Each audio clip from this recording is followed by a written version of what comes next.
Hindi kalaban ng estado yun eh. Malalaman natin kung ano ba yung proseso dito. Yung ingay nila.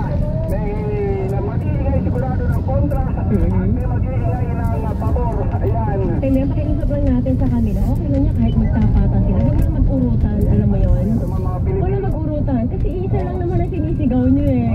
Alam mo, best kilala mo to si Pidugan eh. Ito yung dati sa PIO ng namin. Oo, si Dugan. Si Dugan. Siya ngayon ang mga problema dito. Sapagkat siya yung naghahalay dito sa kanyang pwersa. Siya na ngayon kasi yung hepe ng District Public Safety Battalion ng Cebu City. Ayan, pinupwestiyon niya na yung makapal na ito. Dito sa pagitan, itong mas ano di pala. Tapos at Manalo, gano'n. Alright. Balik agad kung anong sitwasyon mamaya. Layo na. Okay, balikan natin naman. Ano nga natin? Sitwasyon ng mga nagrarami sa bahagi. Hindi ko alam ko lang diyan ka eh. Tampok rami naman. Kasi ano kanina, hindi ako pinadaan kanina. Pinalayo kayo ng race. Papatukan lang ako. Minsan si Waze no, pasaway. Sunday naman yun. Sunday traffic. Mani-mani na. Ay, nawa. Dapat pala tayo. Kaya nga Ginagawa pala yung kalsada dito. talaga ba? Saan banda? Yan. Wala sa dating National Coordinator ng grupong Kanakat. Pero na Hindi, okay lang. Tagalog? Baka tapos na. Pero lang pa rin eh. Yan ang taong nagsiniligaw sa rally sa kalye. Okay, pwede tayong pag-ore. Galots na, kalentong na eh. Sumisigaw yan sa rally pero hindi marunong Tagalog. English pa. You know? Kaya kanina kausap ko nga siya, sa kwentuhan kami, nung nilinaw ko itong lakad nila, English ang usapan namin dahil ang Buti hindi ka sumigaw ng ambulansya. Sana sinabi mo, Manny, how are you? I'm fine, thank you. Itong tanit ko ngayon, ang kulay puti, may halong pula na eh. May tumulo na. Naguwang ka. Nag-brain hemorrhage na ako. Pero ito, kausap na natin sila si Lito sa ito yung malaman. Kasi sinabigit sila pareha. Ayon sa kanya, sila ay mananatili dito sa harapan ng Campo Crame dahil dito sila gagawin yung programa. Pagkatapos ng programa rito sa harapan ng Campo Crame, sila ay mag-disperse na at hindi sila tutuloy ng People Power Monument. Dahil ayon nga sa kanya, yun ay sila. Kasi, ilay kita dahil maingay dyan. Yun ay ilakad daw ng mga ginawan at sila ay hindi yun ng kanilang gusto.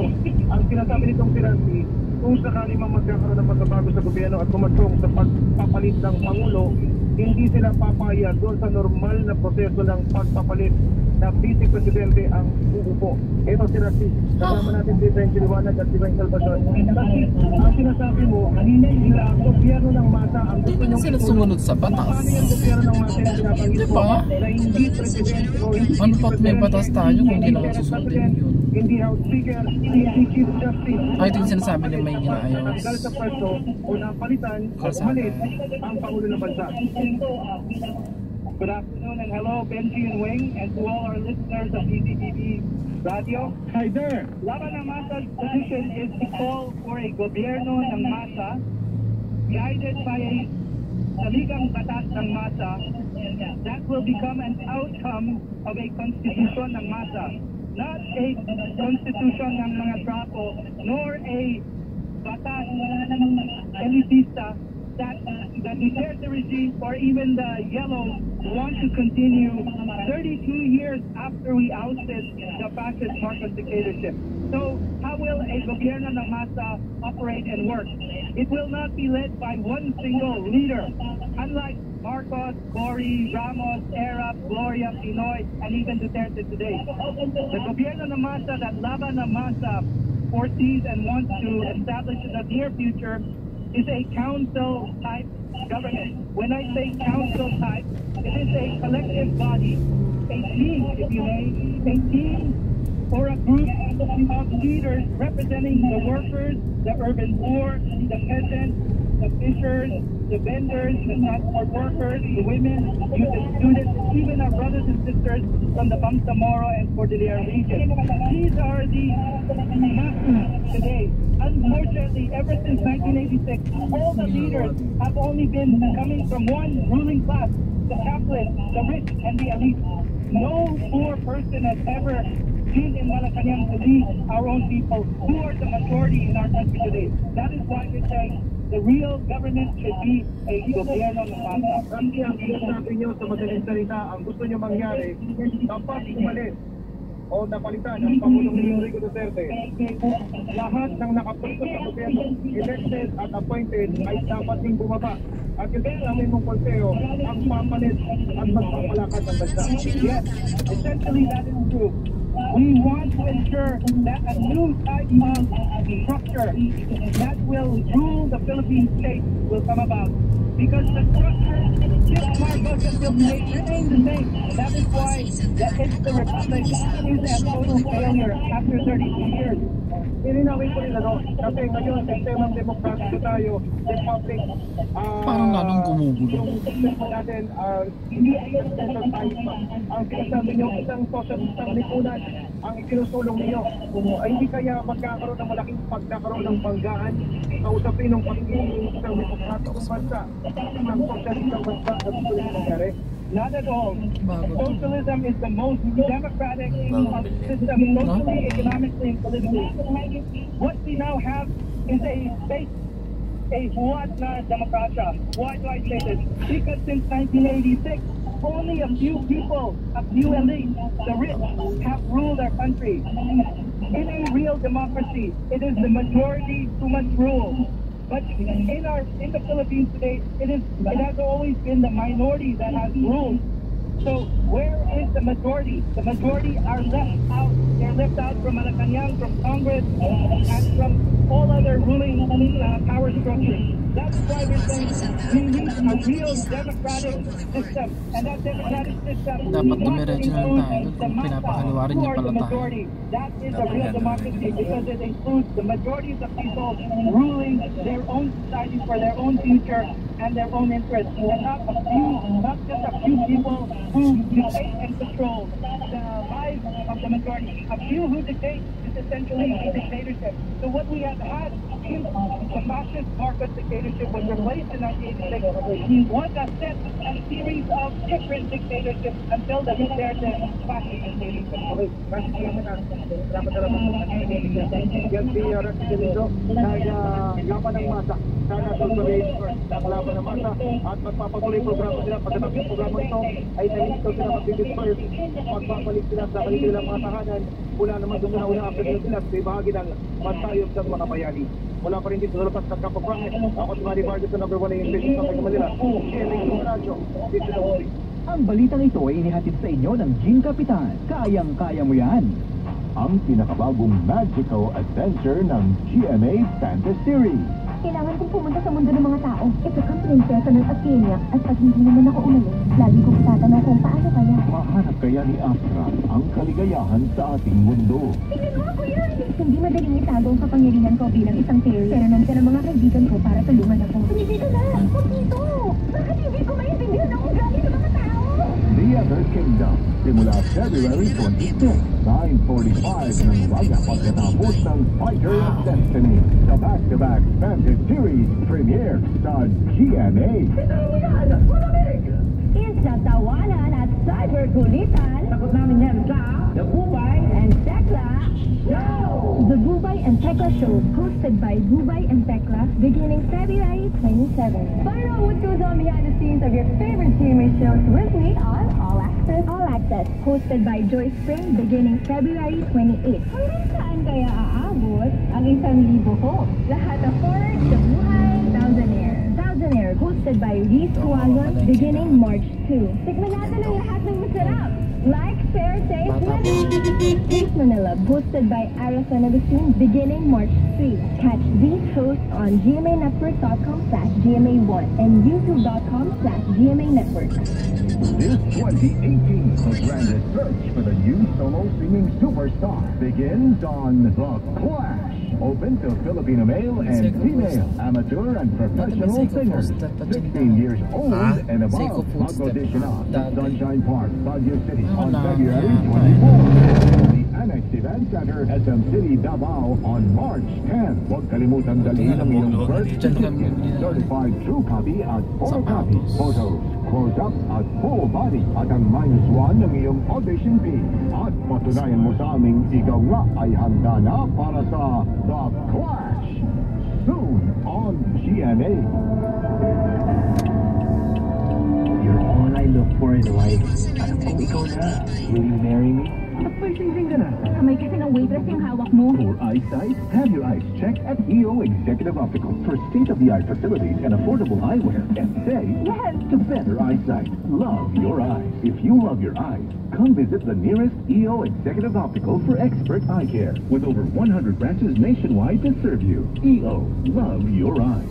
If you love your eyes, come visit EO Executive Optical today for expert eye care. With over 100 branches nationwide to serve you. EO has been voted by consumers as Reader's Digest Trusted Brand 2016-2017 Platinum Awardee. Samahan niyo kami para sa isa na namang makabuluhang pagtalakay ng mga paksa tungkol sa kalusugan. Tuwing Miyerkules, super kalusugan na sulat ng galing mula alas 9 hanggang Laging traffic doon. para sa kalusugan o paksa na inyong gustong talakay. Palengke kasi. Text lamang sa 0920.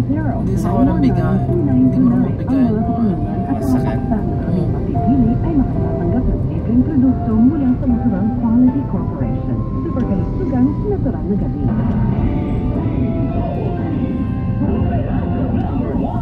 Say mo. Seiko! Seiko!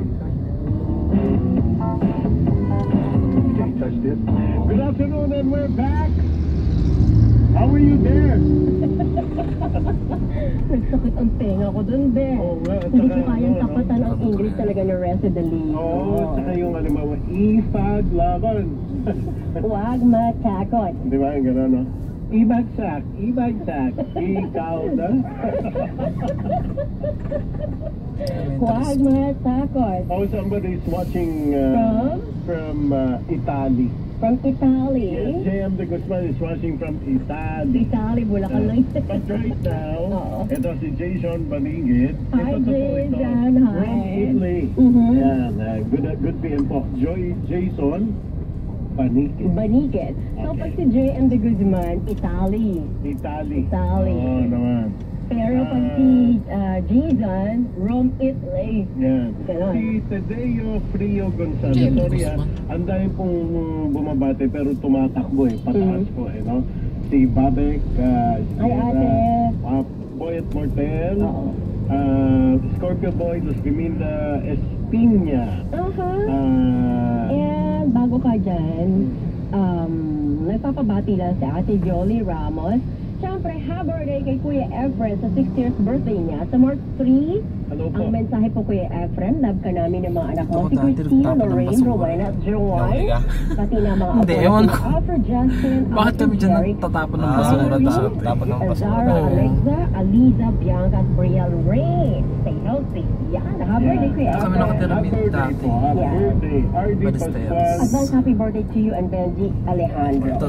Sa may Drina. Hindi dyan. Oh, liwanag ako. Bihinaw ko.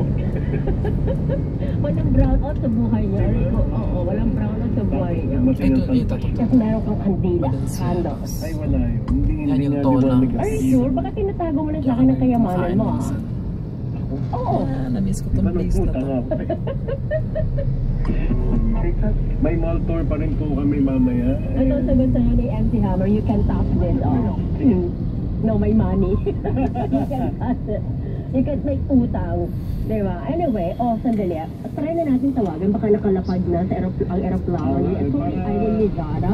Yung PNBS. Sa third round. At saka yung mga petitions kasi para sa fare increase. Alamin natin. Pero Diba? maliban doon, Kung hindi naman kasi baka mamaya sobrang busy ni ma'am. Pero sabi ko kasi sa kanya, ito try natin. Kasi ko siya kanina. pero ito, Palarilawasan. maliban ba ron? Alam mo, Ayaw may mga tumabi, Alam mo, no? like, dapat mo tatanong ka gano'n. Sa solo ko sa no. I want. Tapos baka galit sila pag... No. Sinahan. Ikaw yun. Tatak mo yun. No. No. Ito, tatak mo. Alam mo ba? Yeah. Ano ito? Gusto kong malaman ni ma'am na meron pa rin, ma'am, ginahapon, Gidapon. afternoon po. Hindi, meron kasing mga sasakyan. pampasahero, ano na, pakaingay. Talagang maliban doon. Maliban doon. Ay, hindi ko alam. Hindi nila sakop ang tricycles di ba? Pero may ano ba yun? Yung bawal, yung usok at saka bulok, di ba? Ng mga pampasahero. Dito, mataas ang baha dito. Kagabi, muntik na kami ma-aksidente ni tita. Pero nice na yata nila dito. Dahil biglang merong Nice mag-crash sa amin na tricycle. Alam, sobra. Wala kang ilaw. Except for one, Laki ng budget yung nila. headlight niya na kulay blue. Na ang dilim-dilim. Ang dilim doon sa lugar. O nga pala, gusto ko lang banggitin. Sino ba ang mayor dito? Bautista, bakit po ang dilim ng Quezon City? Hindi, kung hindi pa umupo si Duterte, hindi pa Ang maayos eh. circle, elliptical, pag bumiyahe ka na madaling araw gabi, ang dilim. At ano po? Oo, hindi. Imagine pag upo ni Praise ko naman na Pinoy, ang lalaki ng puno. ginagawa Pero yan, natapos na termino ni Pinoy, hindi pa rin tapos. Kasi buhay na makulitin na Paano kurakot eh? Di ba, Benjamin? Kurakot lahat Ang drainage na Yung eh. batang naka-green. Oo, totoo yun. Kung hindi pa sila tinakot nung DPWH, yung contractor eh.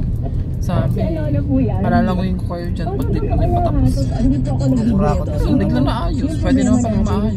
Pinatagal Mga pa. ilaw natin sa Quezon City. Sobrang, ang East Avenue, ang dilim. Pag lumubog na araw, So, kailangan ako ron. Kailangan ako ron. Oo, basta madilim po ang QC pag gabi. Diba? Dagdagan nyo naman ang ilaw. Yaman-yaman ang Quezon City. Milyones ang kinikita Ito nyo. na naman, Wala ginawa na akong naman Quezon to. City. Anong problema ng lugar? Alam niyo ba? Kasala dito. Alright. Yung kabalan Ayos lang yan dahil. Okay. Pag bumaba ka dun sa Giniba na naman. MRT na Oo. naman. Paktay siya na Pag dyan. bumaba ka dun sa Guadalupe Kita yan? Bridge, Oo. papunta ka ng Paktay J. si- Teresa, papunta ka ng Hindi. port. Gusto mo kumapasa. Si Mayor Basic. Saan yan? Quezon City. Bakit? Ang dilim ng ano, kaya sinabi niyo eh. Sabi niyo eh. Ako rin. Is up. Oo, sabi niyo eh. Ang local governance kasi hindi na pag-akot ng basura. Ang gusto namin ng liwanag, okay?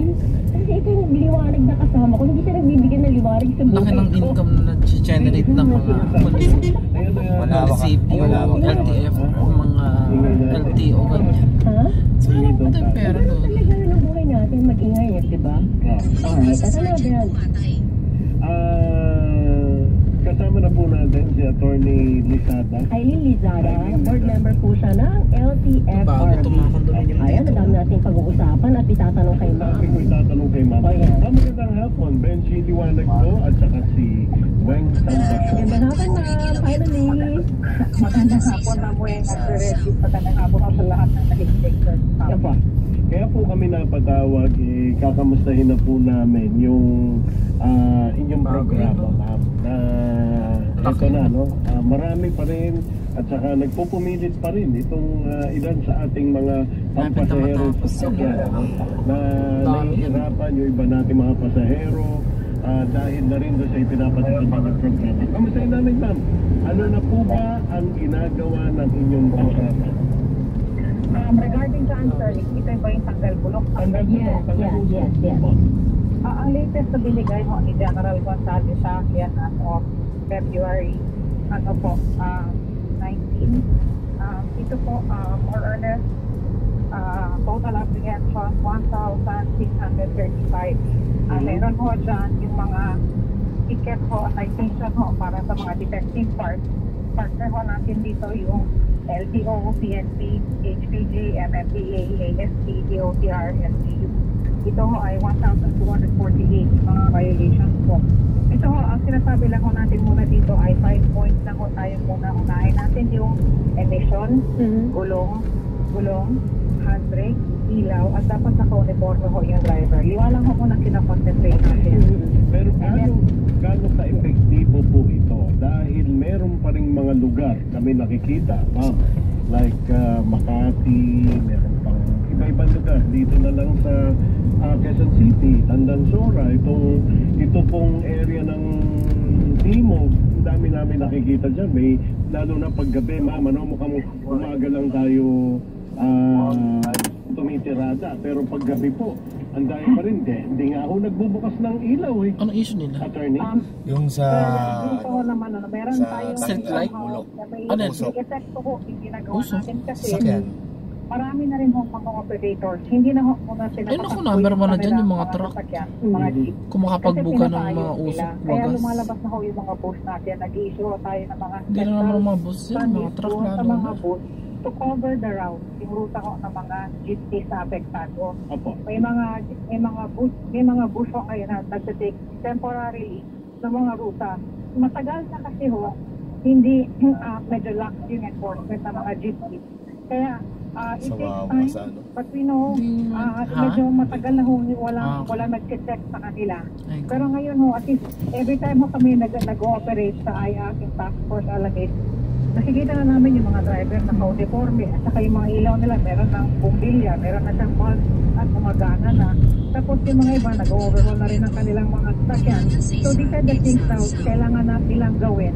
But if government needs to do tanggal bulok, tanggal utok para i-remind sila of the responsibility, we will continue. We will continue check to nila do yung tanggal mga bulok, truck. tanggal utok. At saka Truck, ang daming bulok na truck eh. So this is under yung 16 po, that's the commander Mas of the ground po, General Gonzales. So, grabe yung yung mga usok ng operations truck. within Metro Manila, Ang outside dami of pa niya Metro magbuka. Manila.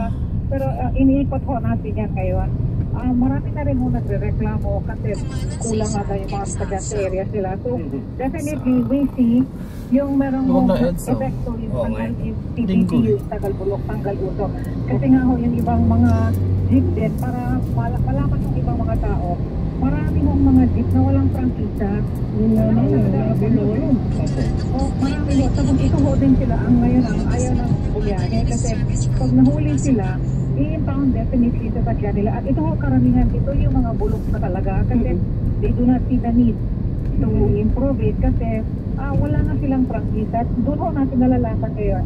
Yung mga may mga prangkisa, yun ho nagsusumikap na ayusin ang kanilang mga unit. Yung mga walang mga prangkisa, yun ho yung ngayon ay yung mga really mga emission ay itim na itim yung usok. Ito ho yung mga nakikita na rediscover ho natin while we do tanggal bulok, tanggal bulok. Isa pa, bakit na usok at saka yung bulok lang? Pero yung iba, narinig nyo na ba ma'am? Ang iingay ng ibang jeep. Noise pollution. Oo, may noise. Talagang Oo nga, yung mga jeep, bawal yun eh. Yung mga may noise. Hindi ba sila nagbabasa ng mga rules and regulations ng LTFR? Ang dami doon na dapat. Ang dami doon eh, nandun naman lahat. Andun naman lahat eh, ng rules and regulations. Alam ko may yun eh, may bayad yun kapag nahuli ka na nag-iingay ka. Community service yun. 1,000 yata plus community service. Samantala, ano yung pinababayaan? Kanya-kanyang topic ang mga agency, LTO, Bundukan, violation sila. Yan yung mga live. Bawal mag-ingay eh. Yung mga sinasabi ko ninyo, yung mga... Yun nga lang, magbusina ka ng malakas, bawal. Mga gulong. Respeto na lang sa mga diba? Kami naman ho ay doon sa praktikita naman, sa papeles, mga... Ang daming rules ng FRP. Ay, sa LTO, ang dami. Basahin mo, mag-review lang sila eh. Magiging matinong driver na yan. Maayos yung jeep mo bago ka pumasada. Hindi lang yung may dokumento ka, meron kang insurance. Para beforehand, bago sila ulit pumasada, using the franchise na given by LTFRB, safe talaga yung kanilang sasakyan. Tama ho. Tama ho. Ang franchise ho, para maintindihan ng mga tao, ang validity po niya, 5 years. Yes. So marami po ngayon ang nag-expire na ng mga franchises at nagpapayos sila ng extension of validity. That's the proper term of EOV or extension of validity. Yes. Sa NCR ho, maraming naka-hold na EOV kasi hindi na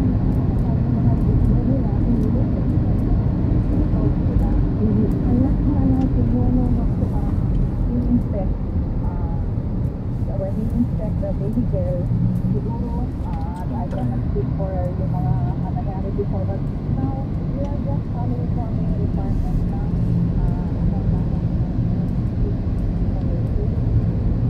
Walang signal.